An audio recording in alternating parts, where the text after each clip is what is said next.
Ozarks in 5, brought to you by Talking Rocks Cavern. Explore the beauty above and below ground at Talking Rocks Cavern. The Springfield-Greene County Park Board reminding you to go play. And Roto-Rooter Plumbing and Drain Service. Call Southwest Missouri's best plumber today for a free estimate. Here are your hosts, Ethan and Sarah Foreheads.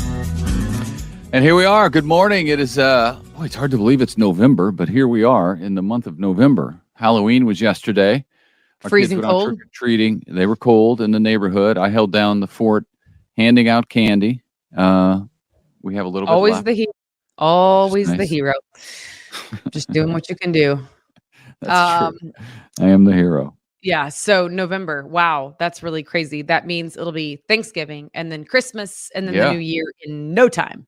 Yeah, it's gonna be fast. So, all right, let's start with some news on this. All right. Heads up around Springfield. Starting this morning through Wednesday of next week, Lone Pine will be closed to northbound traffic coming from Battlefield Road. So beware of that. Road crews are replacing some concrete there, connecting to the Galloway Greenway Trail, improving signals, widening the intersection, and much more. So watch out for now, but it's going to be great. It's going to be great. Isn't that the story of construction? Another heads up, if you live or work around the Grant Avenue Parkway project, then you know progress comes with inconvenience. They are starting a new phase of construction with a different group of people being affected this time because they're going in sections. So Grant is now down to just one lane, the southbound lane between Walnut and State Streets. When it's finished, the 3-mile stretch of Grant from Wonders of Wildlife to downtown will be a very nice parkway with some biking trails, some landscape. So that'll be cool. That project right now is about halfway finished. Yeah, well, I've driven around both of those projects during the construction, and it would be a pain if you lived near there or worked near there because you'd have to deal with it every day. Because it was a pain just when I had to deal with it for once or twice. But once recently. people see the renderings, that's what you got to do. You need to get a rendering and hang it on your refrigerator if you live there and remind yourself how cool it's going to be. It is going to be nice once it's finished. I'm thinking that because I drive now 60 out to Convoy of Hope, which is off MM, and there's construction going on to widen 60 to 3 lanes on each side, and that's kind of a pain. You just have to slow down, and there are cops watching, so you do have to slow down.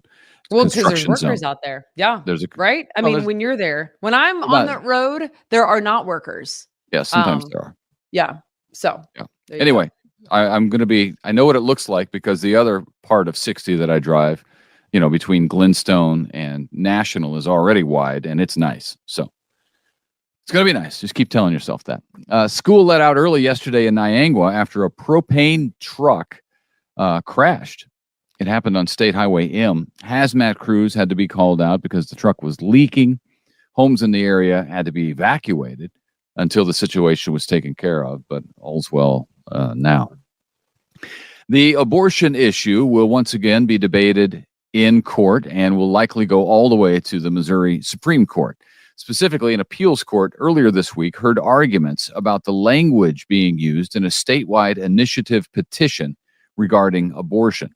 The petitions will ask voters if the right to abortion should be guaranteed by the Missouri Constitution. Both sides in this are accusing the other side of using language to try to influence voters. And most recently, an appellate court, a 3-judge panel of appeals courts, agreed with a lower court judge that the AG's ballot language was partisan on this issue. No word yet, but it's likely the AG will appeal to the Missouri Supreme Court. All right. Burrell Behavioral Health Center is building a new clinic in Marshfield, replacing the existing one. The new clinic will offer adult and youth psychiatry, addiction recovery, and more. The clinic will open late next year or possibly early 2025 and will be about 3 times the size of what it currently is. Wow. The state provided money for half its $2 million price tag. Going to be a super nice facility, but also sad that it's needed, but good for them, to be able to help more people out. Well, I thought it was interesting that this isn't a new location because I thought at first, as I was doing that story, I thought that at first it was an additional mental health facility, which is great because I feel like we need those. But this is replacing one. It's a nicer facility and larger to allow them to be able to meet the needs of more people. But you're right. I think we do need more of them, and it's sad but true. Yes. All right. The city of Willard's government is trying to put its turbulent recent past, at least, behind it and kind of move forward. To do that, the city now has a new mayor and an interim city administrator, but it still has 2 vacant seats on the board of aldermen. So if you live there and you're interested, listen up. Former Mayor Sam Snyder abruptly resigned as mayor last week, right before what were to be impeachment proceedings. So Sam Baird is now mayor. Also, Donna Stewart is now interim city administrator for the 3rd time. She was rehired after being fired by the former mayor last month. So anyway, a lot going on in Willard. One of the open alderman positions is Corey Hendrickson's. He resigned last week, the same day he pleaded guilty to stealing money from Prime Trucking. So Willard's a great town, and they need some great leaders. So it is. It's a great town. I love Willard. I know it is. It doesn't sound like it, but it is a great town. They've just got a little bit of a mess on their hands. Yeah. So somebody get in there and do what you can. You know? Sort it out. Someone who, it's interesting because city council people and aldermen can take so much heat, but by golly, they're just trying to volunteer their time and energy and efforts. I mean, the vast majority of them don't actually need the work. You know what I mean? Because they have other work. So yeah, it's tough, and it's gotten tougher in recent years. People are more vocal and more involved, which is great, but also more vocal and not necessarily in a positive way. Yeah. Same with school boards, Yeah, right. We love you, everybody. Good luck. If you've traveled outside the Ozarks, then you probably have noticed that Andy's frozen custard is kind of showing up everywhere these days. It now has 144 locations. Think about that. 144 locations in 15 states. We had a lot of custard in Arizona, didn't we, when we were there? Andy's? Did we? What? Didn't we? I don't think so. I know it's in Colorado. Maybe we didn't. I thought we did. Anyway, Andy's is planning to add another 30 or so stores next year. So because of that, it is outgrowing its headquarters in downtown Springfield. So Andy's is planning to build a new HQ just off Highway 65 at Division and North Lecomte Road. The Springfield Daily Citizen reports that that's the plan for Andy's, but right now there's no immediate timetable on when the building will begin out on that land and the move from downtown will happen. But that's the longer term plan for Andy's. Yeah. Very nice. The U.S. Department of Education is penalizing the Missouri Higher Education Loan Authority, or MOHELA, as you have heard it. The student loan servicing contractor apparently failed to send billing statements on time to 2.5 million borrowers earlier this month when payments resumed after more than a 3-year pause due to COVID. Because of that, more than 800,000 federal student loan borrowers were late on their payment. That stinks. The department is withholding $7.2 million from MOHELA's October payment as a result. Yeah, it's funny that for 3 years nobody had to pay anything, so everybody involved fell asleep, and then they forgot to wake up when it was time to warn people about, hey, we're getting back to payments. Right. But they're paying for it now. More changes to the high school conference landscape. It seems like every week there's something new. Maybe this is the end of it. I don't know. The Central Ozark Conference just added 4 more teams: Lebanon, Waynesville, Central, and Parkview High Schools. That means the Central Ozark Conference now includes 14 teams, and I will, for your listening pleasure, can't speak, read them off to you. Kickapoo, Glendale, Parkview, Central, Nixa, Ozark, Republic, Webb City, Joplin, Carthage, Willard, Neosho, Lebanon, and Waynesville. So that's a long drive from Joplin to Waynesville. At any rate, there's also the newly formed Ozark Mountain Conference, and both of those new conferences will start with this layout. The teams that I mentioned, especially in the Central Ozark Conference, for the start of the 2024-25 school year. All right, and finally, here's where we end today. Walmart is spending $500 million just for starters to revamp its stores. Inflation is even hurting Walmart. Now, you might think that that's a no-brainer because inflation affects everybody, but I was actually surprised by that fun little fact. Anyway, so Walmart getting hurt by inflation, they are making some changes to try to get people who are inside Walmart to be in there for more than just groceries. So they're going to start redoing 100 stores that include pharmacies right near the front of the store, including a screening room to try to capture that audience of people. Plus, they will showcase more home good products like bedding and room decor and things like that. Once it's all said and done, the redos are part of a $9 billion remodeling plan over 2 years. So they're starting with about 100 stores for $500 million. But if all goes well, which they're expecting it to, they're going to be spending $9 billion on remodeling. It's a lot of money. But I saw a picture of it, and it's interesting because it looks, the part that I saw that they're redoing looks a little bit like a traditional department store at the mall, where like a famous bar or a Macy's or Dillard's or something, they have the bed. There's an entire bed there, and it's got all of the bedding on it, the comforter and the pillows and all that, so that you get an idea of what it looks like. It sounds like that's what Walmart is going to be doing more of. That's interesting. Yeah. So maybe it'll work. Because I think, personally, it does help to see it all, see how good something looks in its proper perspective. It's tough to see the picture on the package and be like, oh, that'll look great in my house. Yeah. Yeah. Walmart does all things well. I know a lot of people hate Walmart, but come on, they're Walmart for a reason. Walmart, McDonald's, Bass Pro, they're forward thinking. So good for them. Okay. Yeah. Anyway, there you go. Next time you go into a Walmart, or not next time probably, but soon and very soon, you will get to see that in action. All right, you guys, it's November. There you go. Happy November. Can't believe that it's already arrived.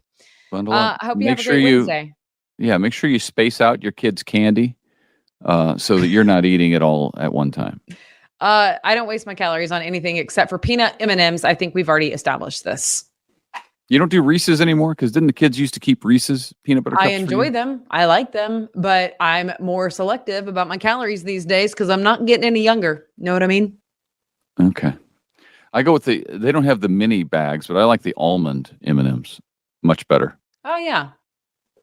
It's been a long time since I've had those. I think the last time I had those is when I stole them out of your desk at KY3, if I recall. Probably. I consider them a classier nut than the than the peanut. The peanut's the working man's peanut. That's I am the working man. First of all.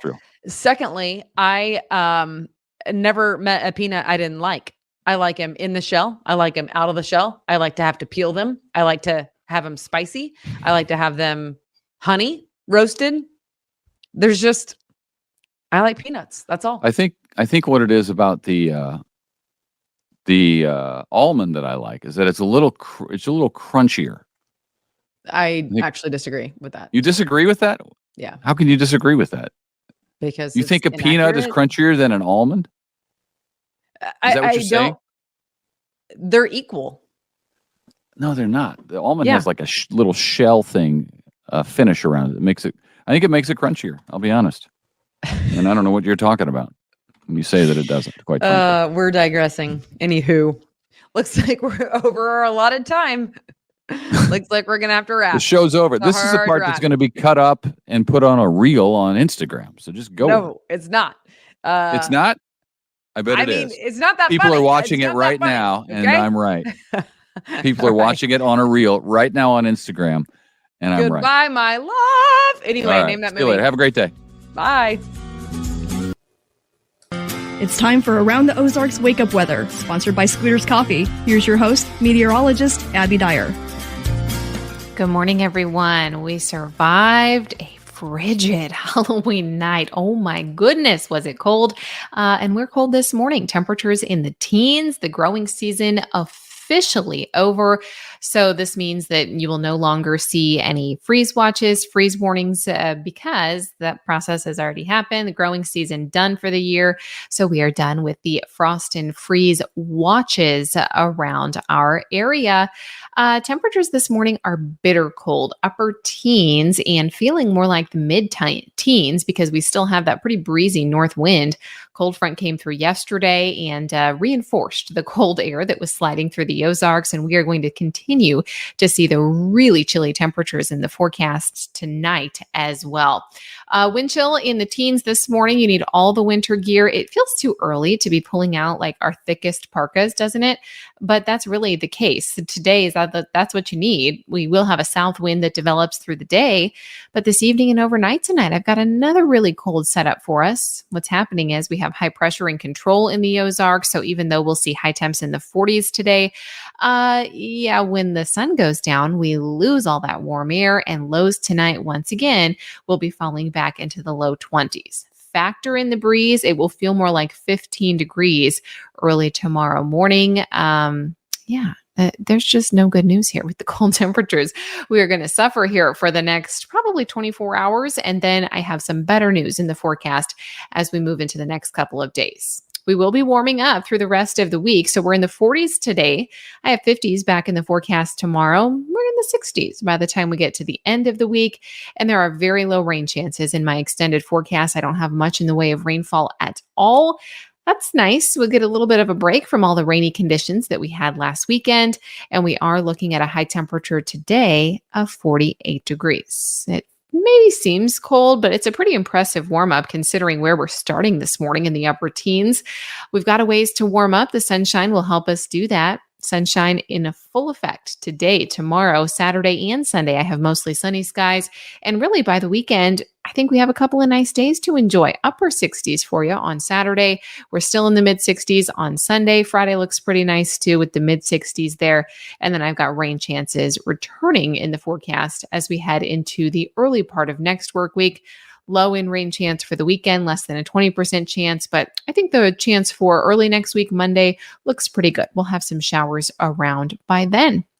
Today, the coldest of the next several, 48 again for the high temperature in the forecast, and I have numbers back into the 50s, 58 degrees for tomorrow. All right, here is the Rake Up Weather brain twister question this morning. Oh, I forgot to do around the country. Why don't we hit those headlines first before we get to that brain twister question? Around the country, record-breaking cold for central plains and southern plains. We know that's happening. It'll be interesting to see once the final totals get in. I'll have an update for you tomorrow morning on who actually broke the record, who tied the record. By the way, the record for this morning in Springfield, 22 degrees. And depending on what side of town you're on, you're pretty close to that number early this morning. As of 5 a.m. Snow showers for the Great Lakes, that's going to be in effect today, and parts of the upper Midwest are going to see some snowflakes fly again. And then the big story out on the West Coast, the atmospheric river bringing wet weather again to the Pacific Northwest. The temperatures are moderate, so most of that will result in rainfall for our friends in the Pacific Northwest. All right, now we'll get to that around the Ozarks wake up weather brain twister question that I left you with yesterday. This one, snow in the headlines. This question having to do with some snowfall too. The snowiest city in the world is in which country? And the options that I gave you were A, in Russia, B, Canada, C, Greenland, or D, Japan. You notice the United States is not an option here. If you guessed D, Japan, you are correct. And I don't think a lot of people typically think of Japan as being very snowy. However, it's Aomori City. I think that's how you pronounce it. Aomori City, Aomori. Extreme snowfall in that city in Japan. We have very cold Siberian winds. They sweep into Japan often in the winter months from the northwest. This happens starting in November. Cold air crosses over these very warm waters off of Japan's mountainous coastline. It gathers moisture. It quickly rises, it turns into snow, and then it dumps it all on Aomori City. So that is the snowiest city in the world, and it is in Japan. If you entered Japan on aroundtheozarks.com, you are now entered to win that $20 gift card to Scooter's Coffee. If you didn't get it today, well, here's another chance for tomorrow. What famous classic novel began as an attempt to win a ghost story competition and then morphed and became this now infamous novel? Do you think it is A, Dr. Jekyll and Mr. Hyde, B, Frankenstein, C, The Picture of Dorian Gray, or D, The Island of Dr. Moreau? Let me know what you think. You can enter your guess over on aroundtheozarks.com. Don't want to miss out on a chance to win that gift card for $20 to Scooter's Coffee. That's what we're giving away every single day here on Wake Up Weather. Thank you so much to Scooters for that awesome giveaway. And thanks for listening this morning to Around the Ozarks.